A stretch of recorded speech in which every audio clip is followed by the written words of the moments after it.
Algumas histórias do Brasil equivalem a verdadeiras tragédias gregas, ou até deixariam verdadeiras tragédias gregas com inveja. Eu não tô falando do período atual, não. Eu tô falando de bem antes. Tô falando da. Vem comigo, que eu te mostro.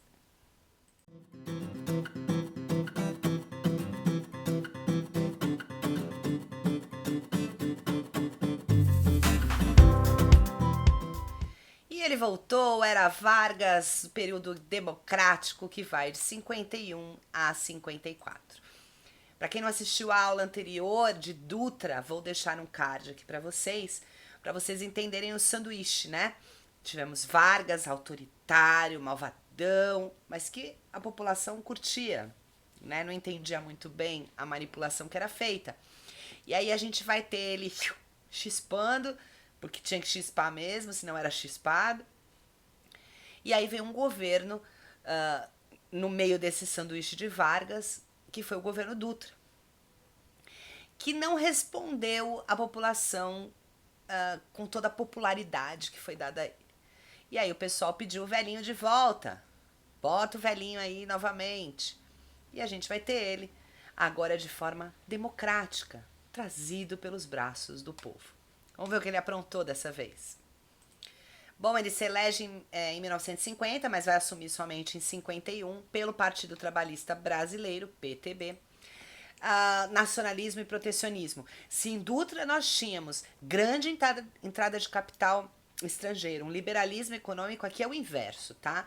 Aqui ele vai valorizar muito a indústria nacional e vai ter um plano nacional para reaparelhar a economia com foco no combate à inflação, que era o que mais doía no bolso dos brasileiros, tá? Quando eu dei aula de Vargas para vocês, do Vargas autoritário, o Vargas pai de todos por um lado, mas ditador por outro, eu falei para vocês, citei até a Petrobras naquela época, que na verdade não foi levada àquela época, mas aqui ela vai voltar. Então fiquem de olho, e quem não viu a aula de Vargas 1, né, vamos colocar assim, vou deixar um card também, opa, aqui, para vocês verem, tá?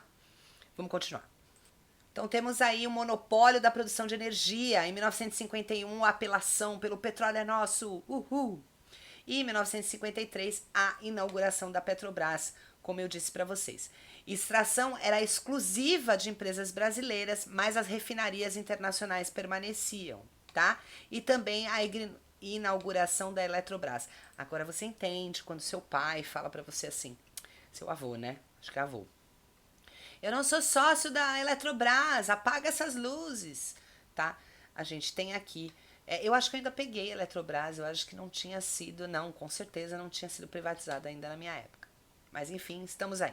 Também temos o BNDES, Banco Nacional de Desenvolvimento, que facilitava o crédito para a produção da indústria nacional. A gente ainda tem o BNDES em várias pautas, aí, pautas de CPI, inclusive. É um banco nacional que promove o desenvolvimento, tá? Da indústria, do comércio, do empreendedor, fomentando o capital nacional, ok? E tudo ia mais ou menos, né? Não posso dizer que tudo ia bem, é importante fazer um adendo aqui. Ah, mas aí veio o atentado contra Carlos Lacerda. Gente, o Getúlio sempre sofreu uma oposição da UDN, né? Das forças que eram contra esse protecionismo, esse nacionalismo. Ele sofria também uma forte oposição no primeiro governo dos chamados comunistas, mas aqui a oposição dele dos entreguistas, que a gente chama, né? É um termo meio pejorativo, mas é usado para dizer que queriam entregar o Brasil ao exterior. Então eles eram chamados assim. Porque queriam abertura de capital estrangeiro, muita multinacional, e já tinham visto que isso eles não, né? Mas e foi visto que isso não funcionava no governo Dutra, que isso aumentou a inflação, enfim. E ele vai sofrer essa oposição. Então, meio que estavam esperando o momento para colocar ele contra a parede. E esse momento chegou. Também não estou colocando aqui Vargas de mocinho, porque não tem essa de mocinho. Não vamos ser maniqueístas, tá? Nem tão mocinho, nem tão bandido. Acontece no dia 24 de agosto de 54, com o atentado contra Carlos Lacerda, tá? Bom, os entreguistas faziam oposição a Vargas, como eu disse. A gente tem o líder da UDN, que é a União Democrática Nacional, que já foi falada antes, tá? extremamente conservadora, que eram contrários ao nacionalismo e ao protecionismo. Vai morrer, no lugar do Carlos Lacerda, ele sofre o atentado, mas ele não morre, morre um militar chamado Rubens Vaz, e para piorar a situação, Gregório Fortunato, que era o chefe da guarda pessoal de Vargas, vai ser acusado por essa morte, tá? E aí vai haver uma aliança entre os militares, por causa da morte do Rubens Vaz, que também não ia muito com a cara de Vargas, a UDN, tá?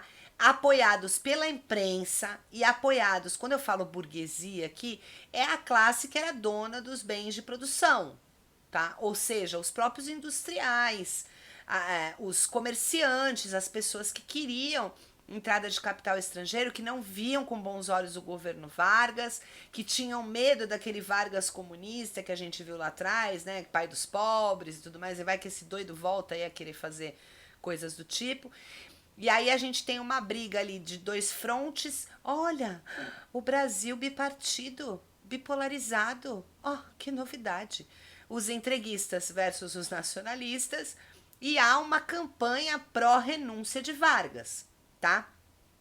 Também é importante colocar aqui, gente. A gente vai ter o povo aclamando Vargas e a gente vai ter a imprensa contra ele e grandes poderosos contra ele, os militares contra ele.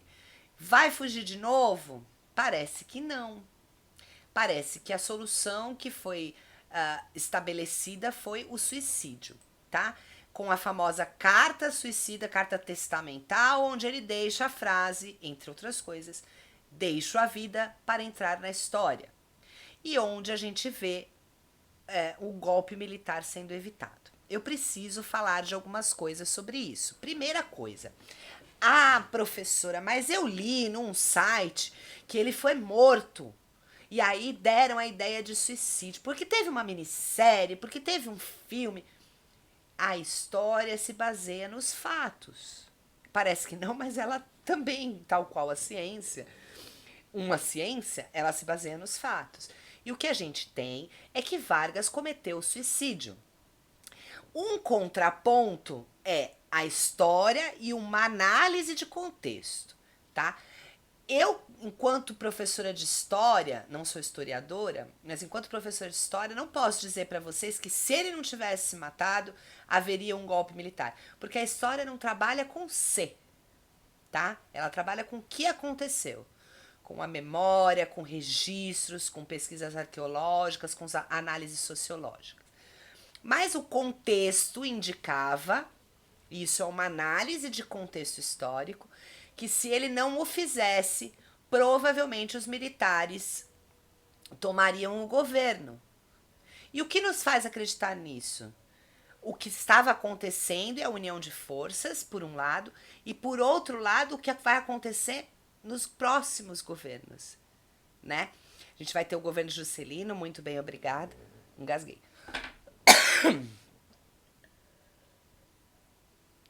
Eu tô falando há muitas horas, mas vamos que vamos.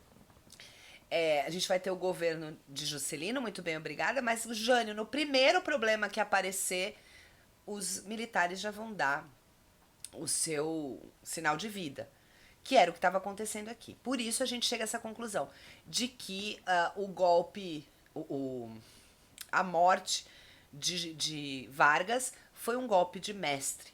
Existem muitas análises sobre isso. Aproveitando, deixei a sua opinião. Você acha que foi um golpe de mestre? Você acha que realmente ele evitou alguma coisa? Vou te dar mais um dado. Quando Vargas morre, as ruas são tomadas pela população. Tem quebra-quebra, tem incêndio, manifestações muito fortes da população que apoiava Vargas, tá? Então, embora a imprensa, grande mídia, militares, opositores, qual é o outro? Os grandes fomentadores econômicos do país estivessem contra ele, havia uma massa populacional que o apoiava, tá? E essa demonstração da população foi muito importante também para dar uma segurada no quem pretendia tomar o poder de forma não democrática, né? A população ela estava ansiando que aquela democracia continuasse naquele momento. Então fica aí para vocês fazerem além do conteúdo, uma análise nos comentários. Vocês acham que foi um golpe de mestre? Vocês acham que a gente estaria numa situação diferente? Naquele contexto, né? As pessoas teriam tido uma situação diferente? Essa população ia ser contida ou ia conter um golpe? Né? Que não sei se ele iria para a rua se ele fosse simplesmente afastado do cargo. Tá bom? Fica aí para reflexão. Vamos voltar com uma aula sobre Juscelino Kubitschek em breve. Acompanha o canal, ativa sininho.